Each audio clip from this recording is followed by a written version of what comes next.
By the end of this video, you'll know about how to place accents on nouns in New Testament Greek. Hi, Rob McIver here. Let's think about accents on nouns and how to make them easier. All right, the basic rule about accents on nouns is fairly straightforward. Let me just read it. As far as consistent with the general rules of accents, in forming other cases, the accent on the noun remains where it is on the nominative case. In other words, as far as we're allowed, the accent stays in the same place. All right, do you remember the general rules for accents? Well, it rather depends on whether the last syllable is long or short. If it is short, the grave accent can go only on the last syllable, the circumflex on the last two, and the acute on the last three. If it is long, the grave and the circumflex can only go on the last syllable and the acute on the last two syllables. And where possible, accents are acute. Now let's see what that means in terms of accents on nouns. Now here is the first challenge. With verbs, we knew where the accent was going to fall because the accent was going to be acute and as far from the end of the word as possible. With nouns, accents can be on any of the last three syllables. So, ἄνθρωπος, for example, has an accent on the first of the three syllables, and as far as possible, it will stay there. I've highlighted the vowel that has the accent, so you can see what happens in the pattern. ἄνθρωπος begins with an accent on the first syllable. It can go on the first syllable, that's three syllables from the end, because the last syllable is short. Omicron is always short. Ἀνθρωπα can stay there because the epsilon is short. Ἀνθρωπον can stay there because the on is short.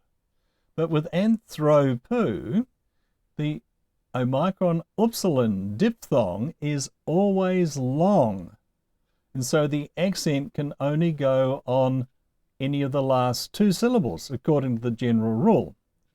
So it started on the third to last syllable, and it will stay as close as it can to where it began, so it ends up on the second to last syllable. ἀνθρωπου and ἀνθρωπο, the accent does the same thing for the same reason. The last syllable is long. Now the next one's a little tiny bit tricky because oi, we learnt, was usually short. We have vowels and diphthongs that are always short, vowels and diphthongs that are always long, and I and oi, which are sometimes short and sometimes long. And we know that in ἀνθρωπoi, the last syllable must be short. The oi must be short because the accent is the third syllable from the end, and that's only permitted if the last syllable is short. So we go ἀνθρωπoi, ἀνθρωπους, now u is always long, ἀνθρωπον, own is always long, and here's a little bit tricky, ois is long clearly because it is ἀνθρωποis. So the accent started on the third to last syllable. It couldn't stay there all the time because some of the last syllables are long and the general rules only allow an acute accent on the second to last or the last syllable under those circumstances. But as far as possible, the accent on ἄνθρωπος stayed where it began, on the third to last syllable. And there's a list of other nouns that follow the same pattern. Angelos, daimonion, prosopon, and thanatos all follow that same pattern. What about a noun that has an accent on the second to last syllable, like biblion? Well, you can hear what it means. It means book. Well, that's a bit strange because they had scrolls then. It was only later that they had codices, which is what we would recognize as a book today. So a biblion is a scroll. And it goes biblion. And look, it's got an acute accent, and an acute accent can always go on the last two syllables, so it can just stay where it is. So it goes biblion, biblion, biblion. Well, it's a neuter noun. Bibliu, biblio. Even though u and o are long, the accent can still stay where it began. Biblia, biblia, biblion, and bibliois. Boy, I wish they were all that easy, eh? So, nouns like biblion are petros, artos, cosmos, logos, nomos, oklos, ergon, paidion, teknon, agape, hamartia, doxa, ecclesia, exousia, epangelia, hemera, sophia, and dikaiasune.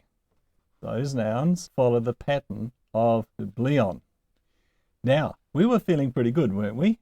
Because the nouns seem to follow the rule quite well. The accent began in one place, and as far as possible, it stayed there. Well, here we have a acute accent on the last syllable of theos. Now, we already know that that's going to turn grave if there's another word following it, but let's leave that for another day. So it still goes on the last syllable, whether it's acute or grave. So, theos, theon. Well, that makes sense, doesn't it? Oh, theou. Why did that go circumflex? Well, let's just say it does. Languages do unexpected things. And theo, theoi, theus, theon, theos. So you'll notice that the genitive plural and the dative plural and the genitive singular and the dative singular have a circumflex accent. Now, following the same pattern is Christos, adelphos, laos, huios, hieron, arche, entele, zoe, phone, kera, and synagoge. And I've noted down at the bottom that if another word follows, most of the acute accents will turn grave in the Greek New Testament. And what about circumflex accents, you may well ask? Well, here we have doulos, and as you can see, the circumflex accent is on its second to last syllable.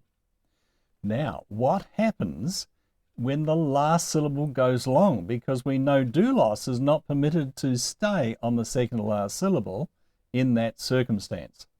Well, it's interesting, isn't it? Check it out. Doulos, doula, doulon.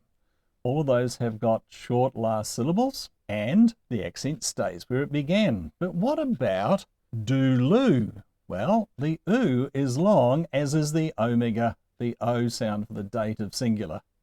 And we cannot have a circumflex accent. Did you see what happened? It turned into an acute accent. Wow. And it goes back to circumflex for douloi, because oi is short. And then for doulous and doulone and doulois, it has to be acute again because the last accent is long. Isn't that interesting? All right. Now, what can we do to make accents on nouns easier to understand? Well, here's what you have to do more than anything else. You have to really know your vocabulary, including where the accent is found on the nominative case, because that gives the clue as to where it will try and stay for the rest of the cases. Then, know your general rules of accent, and then apply the rule for nouns, which is the accent will stay where it began as far as possible when we take into consideration the general rules for accents. Now, there are a couple of interesting cases, aren't they? Theos and doulos. So it doesn't hurt to review them from time to time. And, as usual, if we practice, accents are going to seem a lot more straightforward and easy.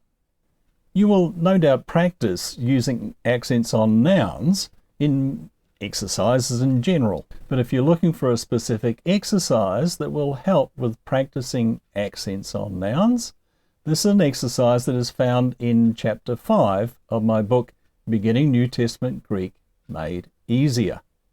This video has been part of a series on the second declension noun in New Testament Greek. You can most easily find these videos by subscribing to my YouTube channel, NT Greek Made Easier, or by following me on x.com at McIver 2024. And hey, if you found this video helpful, why not let me know by clicking on the like button below or by clicking on the heart icon. Thank you.